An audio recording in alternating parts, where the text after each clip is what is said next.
தாய் தமிழ் உறவுகளுக்கு வணக்கம்.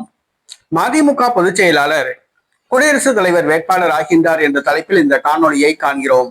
மதிமுக பொதுச் செயலாளர் குடியரசுத் தலைவர் வேட்பாளர் ஆகின்றார் என்ற தலைப்பில் இந்த காணொலியை காண்கிறோம். தற்போதுள்ள குடியரசுத் தலைவர் திரௌபதி அவர்களுடைய பதவிக்காலம் வருகிற ஜூன் மாதம் முடிவடைகின்றது. வருகின்ற ஜூன் மாதம் புதிய குடியரசுத் தலைவர் தேர்ந்தெடுக்கப்பட உள்ளார்.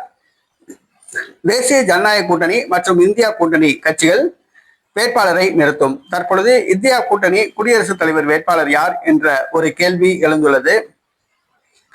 தற்பொழுது இந்தியா கூட்டணியில் உள்ள மதிமுக பொதுச் செயலாளர் வைகோ வயது மூத்தவர், 85 வயது ஆகிறது, மூத்த அரசியல்வாதி.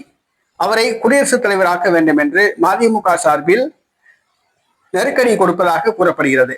காங்கிரஸ் கட்சிக்கு அழுத்தம் கொடுப்பதாக கூறப்படுகிறது. குடியரசுத் தலைவர் தேர்தலில் வைகோ அவர்களை நிறுத்த மதிமுக அழுத்தம் கொடுக்கிறது. வைகோ அவர் மக்களவை, மாநிலங்களவை உறுப்பினராக பதவி வகித்தவர். தற்பொழுது இந்தியா கூட்டணியில் உள்ளார். ஏற்கனவே இவர் பாஜக கூட்டணியிலும் தேர்தலை சந்தித்து போட்டியிட்டவர் என்பது குறிப்பிடத்தக்கது. தற்பொழுது வைகோ அவர்களுக்கு 85 வயது ஆகிறது.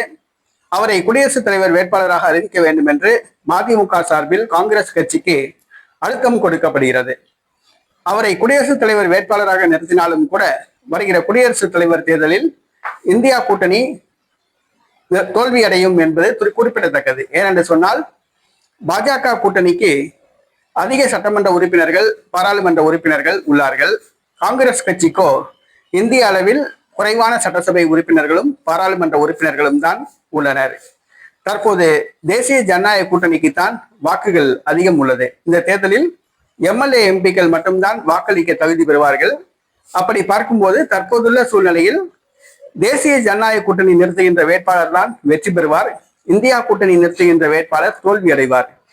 இருந்தாலும் இந்தியா கூட்டணி வேட்பாளராக வைகோவை நிறுத்த மதிமுக அழுத்தம் கொடுக்கின்றது.